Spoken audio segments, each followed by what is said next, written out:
And how long does it take for the microbiome to change once someone decides, I'm going to change, for example, my diet, or I'm going to stop using this antiseptic, or I've just done a run of antibiotics. And then, I mean, I don't know, maybe one I'm sure is antibiotics probably is much harsher than maybe a hamburger. I don't know. But can you explain a little bit about what we can do to get a good microbiome? How fast does it change? Sure. And you're absolutely right. Antibiotics are going to be a lot more deleterious than a cheeseburger.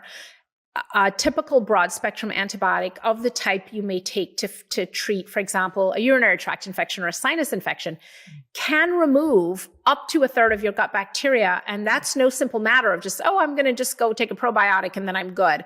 I like to use the analogy. It's like draining out your bathtub completely empty and then pouring in a cup of water and saying, okay, I'm good. So antibiotics are designed to kill bacteria. That's what they do. That's their only job.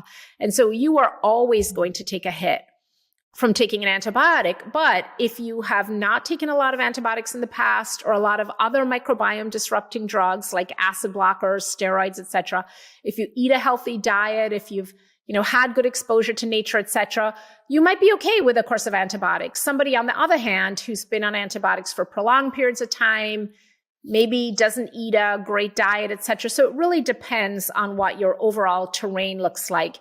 But so antibiotics can be tricky because, it's cumulative and it never completely goes back to what it was.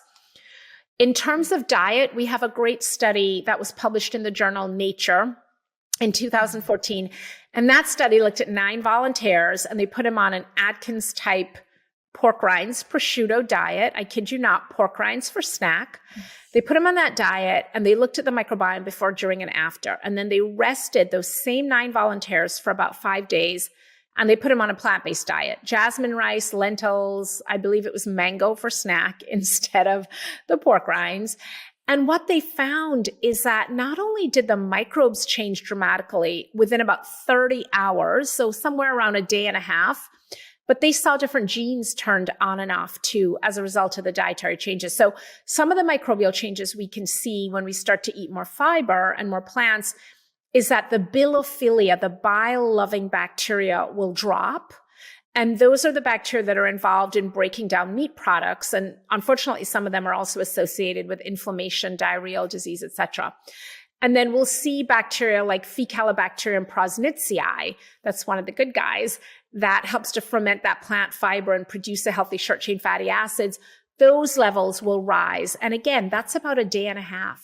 So, I mean, it's so optimistic, right? It's not like, okay, I got this bad genetic hand and I, have all this disease in my family. Like, we know the genes are just a suggestion. They're not what determines ultimately disease expression. It's these epigenetic factors like our diet, our environment, et cetera. And we have a great deal of control over it. So to me, to be able to tell somebody that, in 30 hours, you can be on your way to improving your microbiome it's incredible.